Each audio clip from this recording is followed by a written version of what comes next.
What's up guys, it's Black and bringing you some more ORA content, continuing on with our map making guide. Wasn't able to record last week because I got sick, but that's alright, we're gonna get right back into it. As you can see, we're doing the X mirrored maps this time, just flipping on that one axis, and this map is complicated. There's a lot going on. I'm pretty much making it highly experimental, throwing all of the unused things that I didn't use on the previous maps, and even the kitchen sink on this one. So, gonna have some gem mines, gonna have some river, shore tiles, water cliffs. There's gonna be, you can see the green on the map there is for trees. The purple stuff is going to be like civilian buildings and towns.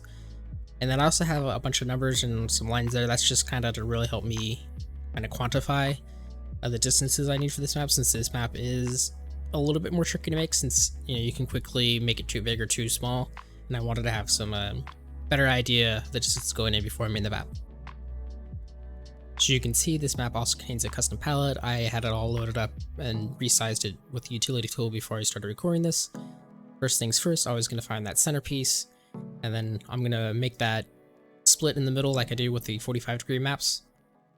Which reminds me, one of the things I didn't discuss that are kind of a negative of 45-degree maps and positive for like these types of maps or just regular XY mirrored maps is the 45-degree maps have to be a perfect square, so they have to be like the same size on their width and length, whereas these types of maps can be longer or shorter on with the length depending what you want. Same thing with the XY mirror maps, they can be longer and shorter, and that gives you a little bit more freedom to make the size of the map, whereas the 45-degree maps have to have that rigid, otherwise they won't be able to split evenly, and that is not balanced.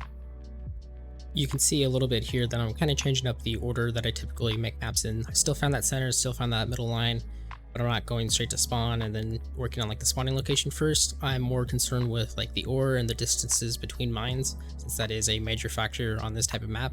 So I'm still working with like the major features too small. It's just in this case the major features tend to be more ore focused rather than the like terrain and cliffs and stuff like that.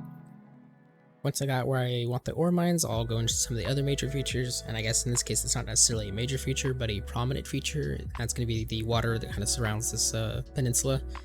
It's not going to have my naval balance on it, so navy is probably going to be pretty terrible, except for destroyers, which are going to be really good since there is a lot of ore mines near the shore. Definitely overpowered, but it is what it is. And you can kind of quickly see here how quickly it is to mirror on these one axis mirror maps. You just flip over that one axis and it's pretty much done. This is probably a good time to talk about shore tiles and the frustrations that are going to come with them. Obviously, when this game was made, the idea of perfect symmetry and map making wasn't necessarily there. It was more just kind of, do what you want to do. It's really all about single player. So shore tiles are completely irregular. You'll find ones that are like 3x4, then you'll find ones that are like 5x3, and sometimes they only go like a 2-cell difference in that 5x3, and sometimes they don't. So they're really hard to work with interconnectedly, and you'll see it a lot later where I really struggle with them. At the same time, it is, like single bits of cell, so it's not super imbalanced at all if you're a 1 cell off, but it is nice to have that nice symmetry, and it's just almost impossible with these shore tiles. You do have a little bit of saving grace with water cliffs. Those tend to be pretty well mirrored. There's some small differences there with like some rocks that jut out into the water that aren't passable. That's really minor. Diverting into one of the experimental features about this map is going to be alternative cachables. Obviously oil derricks are always very common. Comm centers are starting to get a little bit more common. FCOMs are getting a little common, but there's still other stuff you can do. In this case, I'm going to use an advanced power plant. It's been tried before to some success. I haven't seen it in a while, and I thought this would be something interesting to put on there. I don't think 200 extra power in the early game is going to make that big of a difference, but it does allow some of the more creative players and innovative players to come up with a strategy that can kind of use it and abuse it a little bit. And if there is some wild strategy out there, like a quick Tesla rush into IC with the extra 200 power, like that could be really cool to see. Jumping back into shore tiles again, desert shore tiles are notoriously difficult to work with as well, since there's even less of them and they're more difficult to work with. Even the water cliffs have some problems there. But along with shore tiles, like river tiles are also really hard to work with in both desert and temperate. There's just a limited number of connecting pieces, and they don't have some of the connected pieces in like the mirror directions you really need. So I'm going to use the river tiles in a minute here, and you'll see them around the advanced power plant, and they're definitely a little hard to work with.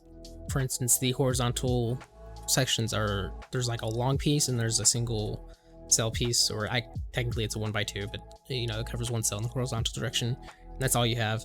So you have to be very careful with not repeating stuff and making it look somewhat decent, and that's just a lot harder when you only have 2 pieces to work with. Just to refresh the pros and cons for this type of map, the biggest pro was how quickly are they to make, and the other pro I had was good close spawns. Unfortunately for me in this instance, this map's actually going to take me longer to make than most of these other types would, and simply because I have a lot of experimental stuff on there and a lot of complex stuff that's slowing me down. And then the spawns also aren't that close. They're kind of close. They're also kind of encroaching on that medium, which can kind of get bad, but it's not enough to really call it a pro on this type of map. And again, with the cons, you can't have long spawns or bad medium spawns. If you played this map from top to bottom, and it was mirrored that way obviously, there would just be a long build up to everything in the middle, and that's where kind of all the battles would happen. If you did get an army that flanked behind towards the back of like the spawn, that army doesn't really have a retreat path that's not directly back against the enemy, so it just dies. That's kind of a bad con there.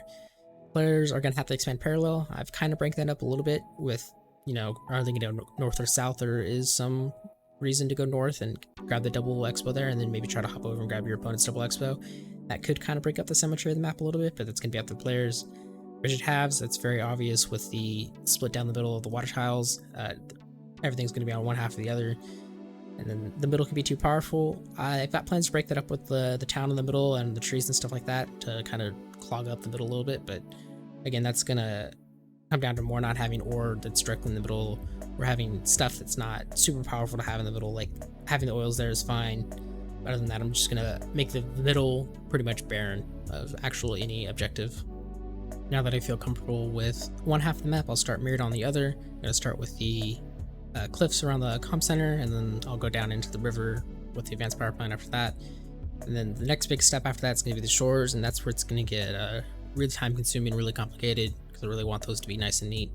One of the more minor experimentations on this map, and I'm not sure how well it comes across in the video, but arming position around these capturables is actually extremely important.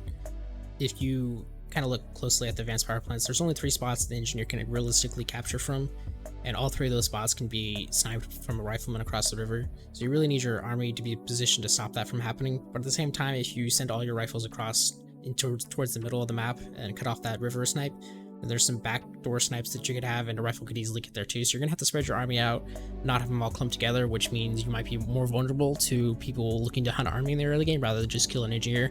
So there's a little bit of trade-off there. I'm not sure how well it's actually gonna play out, but you know, something little gimmicks like that can make the game more fun and the early game more exciting are always interesting in my opinion. And now I'm gonna start working on the dreaded short tiles, and this is gonna take up a large chunk of this video. It's just me kind of sitting in this one spot, going back and forth, trying to make the pieces fit together. I could have solved it with water cliffs there. However, you know, I do want the ability to build naval to start, even though I don't expect naval to ever actually be built on this map, especially not without my balance. But generally, if you want naval to be built from the start, you kind of want short pieces, just because you do want the opportunity to use transports in an efficient manner rather than make them go out a long way, unless that's like kind of the point of the map. There is some maps that I've done stuff like that on. Another thing I like to do is have short tiles around like ORA, and that's just so if people did decide to use like a transport as like an APC for tanks to do some tank harass. I think that's something that's never really seen, but I want to leave that possibility open. So this is really going to take a lot of my time just trying to figure this part out. Normally a 1 cell difference between water or land isn't going to be a big balance concern at all. But in this particular case, since it is next to the spawn, that 1 cell difference might be the difference between being able to freely build that naval structure or being blocked by a land piece or something like that. So really had to narrow it down to perfect here. If a 1 cell difference is not a huge concern, normally the trick I like to use to kind of solve the irregular shapes between water short tiles is to just pick 2 points that are like maybe a max 15 cells apart, and I'll have those be like the end pieces. And so as long as the short tiles match up to where those end pieces are, and like they're kind of close enough to or just 1 or 2 cells off, then I think that's acceptable for short tiles. And that's generally not too hard. You just have to plug and play a little bit to figure out which pieces work. Another trick I like to use, since short tiles suffer from the same problem as river tiles with the limited availability and limited pieces that connect, is just to kind of use water cliffs to interrupt that shoreline a little bit. It doesn't have to be extensive, just 1 or 2 or 3 or 4, something to kind of give it a little bit more natural feel and kind of help break up that shoreline. Additionally, you can kind of use the water cliffs to fill in when you're just really struggling with pieces of shorelines connecting properly. Since those water cliffs are a little bit more symmetrical, it's a little bit easier to fit them in properly. You'll see me struggle with this for a little bit more, so in the meantime, let me serenade you with some history on these type of maps. When originally making this guide, I wasn't 100% sure if I would do a map mirrored on the one axis like this. Obviously, since you're watching this video, I did in fact make a mirrored map on the x-axis like this. But these maps typically don't play that well. And through some basic research, I found out that through 13 seasons of Raggle, was soon to be 14, it's probably already out by the time this video releases. There's been 4 of these types of maps in the entire history of Raggle. Warwind has appeared 3 times, seasons 1, 2, and 7. It is the most played by percentage-wise in season 1 at 42 out of 253 games, so that's 16.6% of the time it was played, which is actually pretty significant for like the usual amount of maps that are played, even the most popular ones. The next one is Agenda, which appeared in 4 seasons. The first season was season 2. It had 1 of 298 games played, which is 0.34%, which is pretty bad. It was featured again in season 3, and it had 44 games played out of 320, so that's 13.75%. And then it had its most games played in season 4 with 50 out of 494 games, which is 10.12%.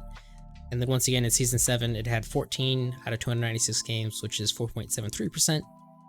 Siberian Summer in season 4 by Kazoo was played 8 out of 494 games, which is 1.62%. And then lastly, in season 10, Polarmos by Kazoo was played 6 games out of 243 games, which is 2.47%.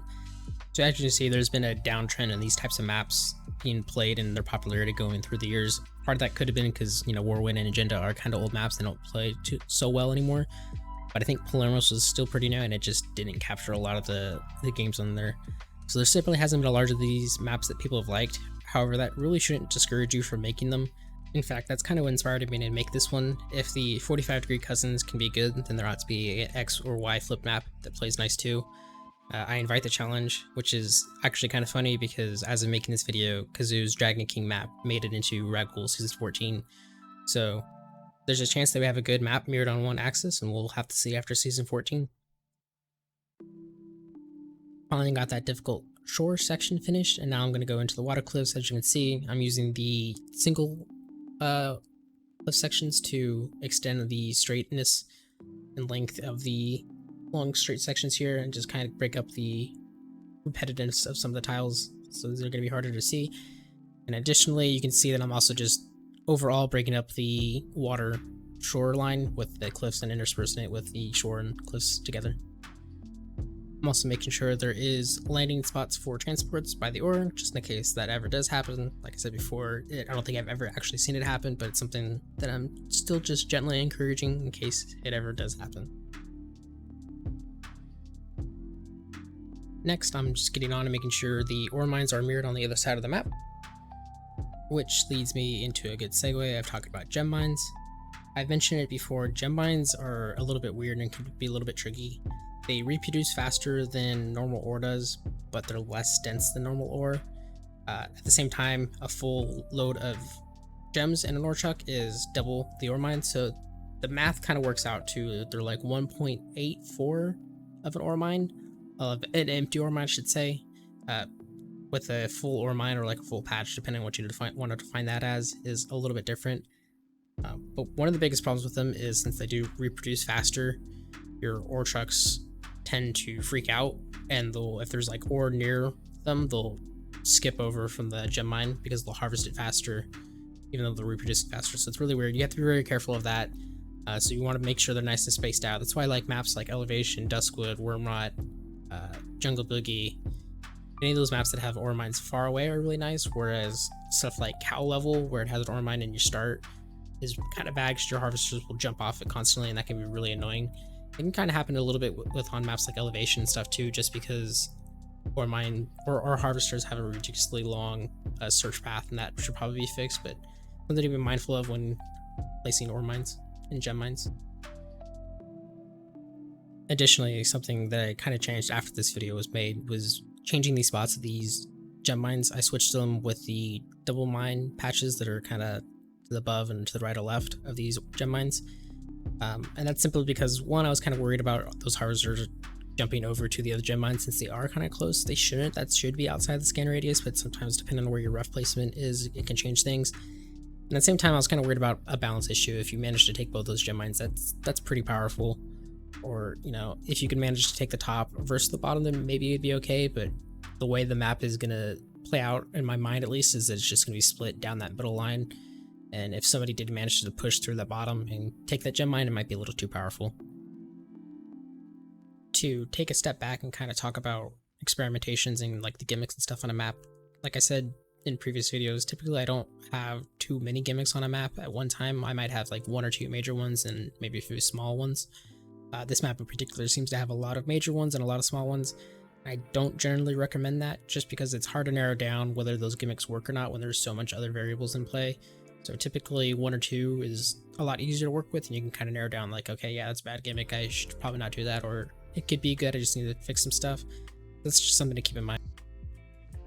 With the major terrain features out of the way, I decided to go back and start doing on the ORA. Obviously going to start with the spawn ORA again, because that's really important to know, like the total amount of spawning value that you're going to get in the spawning ORA. So I started there. You can see here I'm checking the starting ORA value against the expo ORA value a little bit, and I just want to make sure that that expo ORA value is not bigger than the starting ORA value, especially a map like this where that one expansion north is kind of going to be really easy to take if you are really aggressive. I don't want that to be so overwhelming that you can't come back from if your opponent takes it from you, so just something to keep in mind there too. In the same vein, you can see that I shrunk this gem mine patch a little bit, and that's just because I want people to stay on that second patch a little bit longer and not have so much value and skipping right to that third. This is where that advantage of quickly making this type of map is kind of going to shine a little bit. You can see how quickly I can just transfer across these ore fields and make them nice and neat without having to worry about wrong ore values or anything like that. They're just super easy to do, just flipping it over that one axis. Like I mentioned earlier, I switched the gem mine to be where this devil mine is there and moved the other ore mine down to the bottom.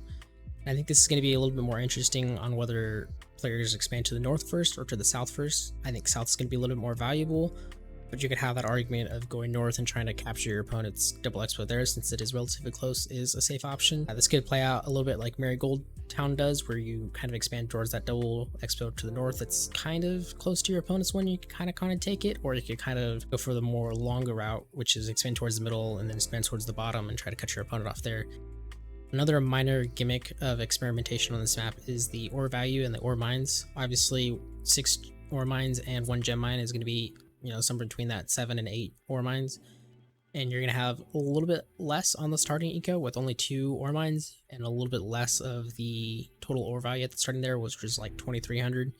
So the total ore on the map is just going to be over 100k, so it's still going to be, you know, decently high on the total ore amount, but your starting ore is a little bit lower and your expansions are going to be a little bit more valuable, but then they're going to have a little bit more value generating late game too.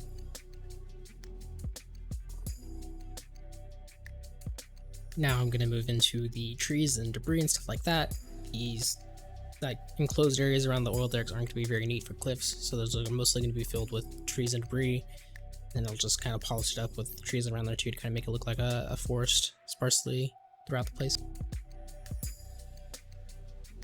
And yet another little minor experimentation on this map is the trees kind of breaking up this ore patch. It's going to make it a little bit more difficult to defend there, I think, since you're not going to be able to place buildings directly towards those ore patches, and the trees are going to get in the way a little bit. It's going to get in the way of armies passing through there and stuff too, so I don't think it's a great gimmick necessarily. It's just something I want to try, and this map is just chock full of them. So one small thing to keep in mind with trees is they can kind of partially conceal stuff like crates or like units behind them. It's something just to be aware of. They can be good or bad depending on how you want to use it. Once again, I'm going to start with the bigger pieces of debris and trees and kind of fill in the large gaps there, and then move in towards the smaller and smaller ones till I get to the single cells, and that way I just using as much assets as I can without much overlap.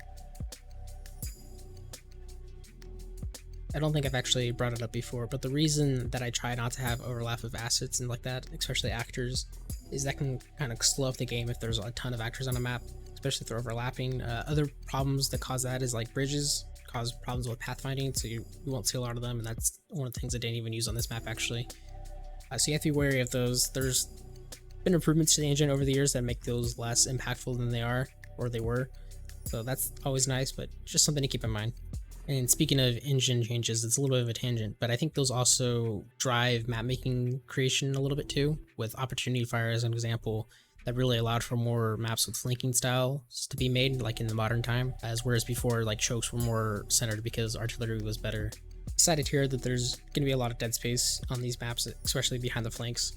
I just thought I'd add some more major-ish terrain features with some bigger chunks of forest and stuff like that, just to kind of fill out the map a little bit, make it a little less empty. While I got a little bit of time here, if you're having trouble drawing inspiration or like a gimmick for a map, I think there's a lot of stuff that map makers haven't really done a whole lot of.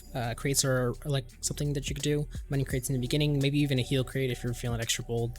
Unit crate, probably not so much. An IC crate would be maybe interesting, but you know, again, that's something that you can kind of experiment with. You can kind of see here, since I don't have like that perfect square method for a 45-degree split map or like the reciprocal method, all I really have is just to draw a line across and make sure that the line is even on each side. And honestly, it's super effective for mirroring this type of stuff, and it's not hard to do at all, but that's an easy way to check if your stuff's mirrored. And again, going back to some inspiration type stuff, you could block off ore mines. It's not so common in RA, but just having like a fence around an ore mine is really common in TD. I've did it a little bit with Deciduous Ring, blocking off the ore mine, which is some fencing and some walls and some civilian buildings they have to destroy. You could also just place like something on top of the ore mine to stop it from spawning that you'd have to kill, and maybe give it a little bit of health, so like a fake structure or something like that. I think there's definitely some plenty little tiny things like that that you could do to add to a very meta map to make it stand out amongst other maps. With the edges spruced up a little bit, it's time to get into the next kind of important feature, and that's going to be the village in the middle. Civilian structures can be a little bit difficult to work with, which I've mentioned before. You just kind of have to know which size is which. You can kind of see it in the background when you highlight it over it in the bar on the right. It'll show like the 4 cells or 2 cells that it actually occupies. But even then, you have to be careful that you make sure that they're actually there. Same thing with the cliffs, will show how big of like a section it is, but that doesn't mean that one of those cells isn't passable, which thanks to the new passable overlay, you can tell a lot easier. Another thing to be super vigilant about with civilian structures is knowing which ones can be destroyed and which ones can't. So like the little circular bits of hay, the one with like the 2 and the one with the single one, that's totally killable, destroyable, it'll disappear when you kill it. The like fields of hay or the fields of grass or whatever you want to call them, those aren't destroyable at all. They will just, they're like debris, they occupy that piece of cell and there's nothing you can do about it to get rid of it. So it's very important to know which ones you can get rid of and which ones you can't get rid of. Yes, small piece of fun trivia too. The utility pole, which I don't use on this map, or like boxes, which I also don't use on this map, those are technically killable, but only by flame weapons. So a flamethrower or a demo truck or a flame tower, I guess, can totally kill those and destroy them off the map, but they are immune to every other damage type. So that's like something that I've never really seen. When I try to make missions a long time ago, I try to make like a sneaky backdoor to one mission by killing some utility poles, but unfortunately those never came to light because coding is hard.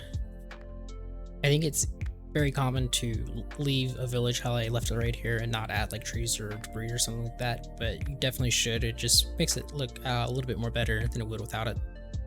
Another change I made to this map post video is I moved that 3rd oil derrick that's in the direct center down to where I'm placing this debris around this little mound of cliffs. And that was just to make it a little bit less powerful, since there was already 2 other oil derricks in that vicinity, and you could either go 2-0 or go 3-0 if you were really brave. So that would be a little bit too powerful. So just moved it away, moved it down to the advanced power plants, and that would probably bring them into play a little bit more too. We'd have to see when the map gets played.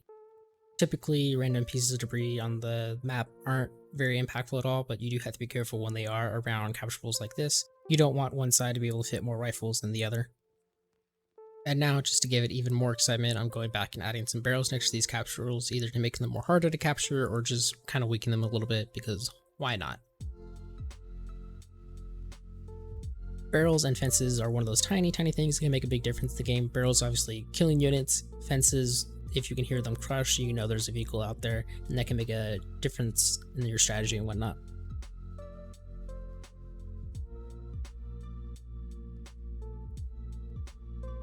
You can see with the buildable overlay, it's actually quite nice seeing which cells are actually traversable or not.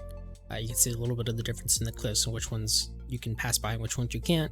And that just kind of gives me a better shape of understanding of where units could possibly be when they're trying to capture some of these capturables, especially like with the advanced power plant or these comp centers.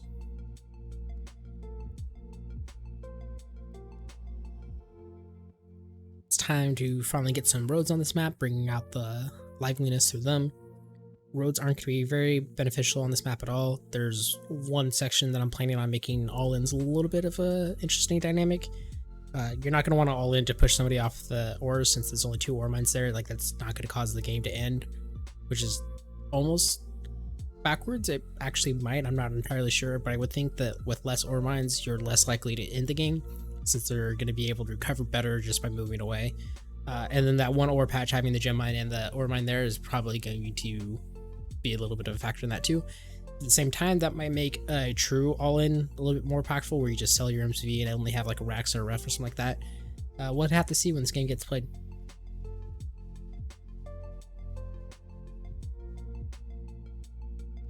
As you can see, majority of my roads on this type of map are more for aesthetic reasons they are for serving an actual purpose. There's only so much that a road can go and have a purpose on this type of map in particular. And that's just basically to another ore field, make it a little bit faster. I mean, you could do some kind of fancy stuff with like trying to have a crossroad that goes towards your opponent's ore and get a little quicker there, but those tend to kind of just look a little bit weird when they're mirrored, in my opinion. You can do it, and then it can totally fit, but in this instance, I'm just using them as an aesthetic purpose.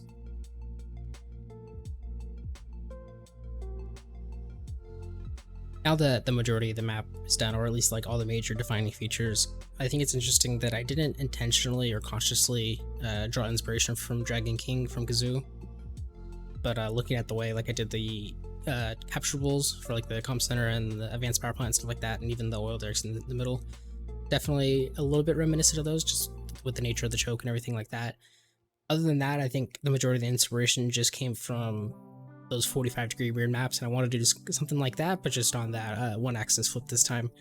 And honestly, I kind of like the way this map turned out. I don't know if it'll play great. It might, there's always a chance, but we'll have to see when that time comes.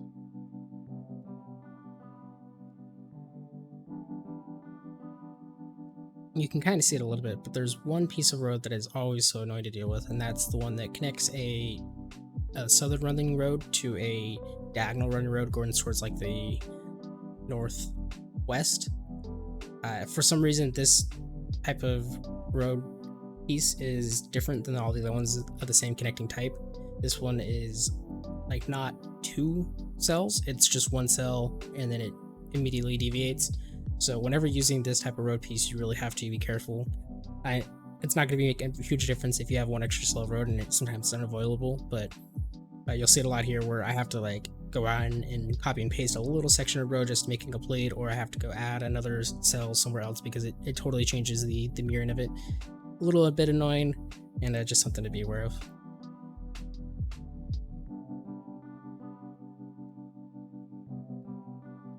With the roads out of the way, it's time to finally use those single cell trees and debris pieces just to kind of liven up the map a little bit and fill in some of the emptiness. And like I said earlier, this is really easy to mirror on these maps. You just have to draw that line across and make sure that line is equal distant across the center.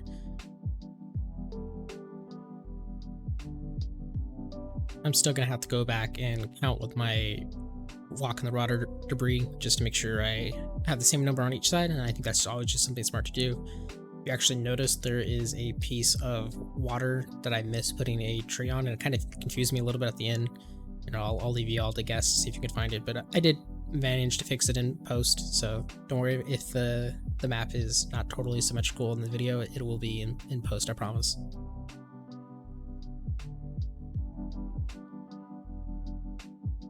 So this map is pretty much finished. I just have to finally place these last few cells of like tree or debris pieces and then count to make sure everything's right. Put on those little tree or debris pieces actually on there instead of the water pieces, and then do my little mass shade of water, and then back to grass so all the copy and paste errors are gone away. I hope you guys enjoyed this series. I hope it is beneficial for map makers out there or people who are looking to get into map making. Maybe this will last for a while, or maybe I'll have to redo it in another year, I don't know. Next week we'll probably get back into shoutcasting and stuff like that, since I don't think there's any much left to talk about with this map making guide. There's gonna be a few things here and there, I'm sure, and I can probably answer them in comments if people ask them. But besides shoutcasting, I want to get into like some more of the academy based stuff, so maybe doing like build orders, like counters, tactics, stuff like that. Basically all the articles I kind of did with the academy, I just want to put those to a video, and so people can get like a visual aid when they see them and stuff like that. So if you guys have any suggestions for anything like that, please absolutely let me know, because I'd love to go over them. And besides that, I'll see y'all next time.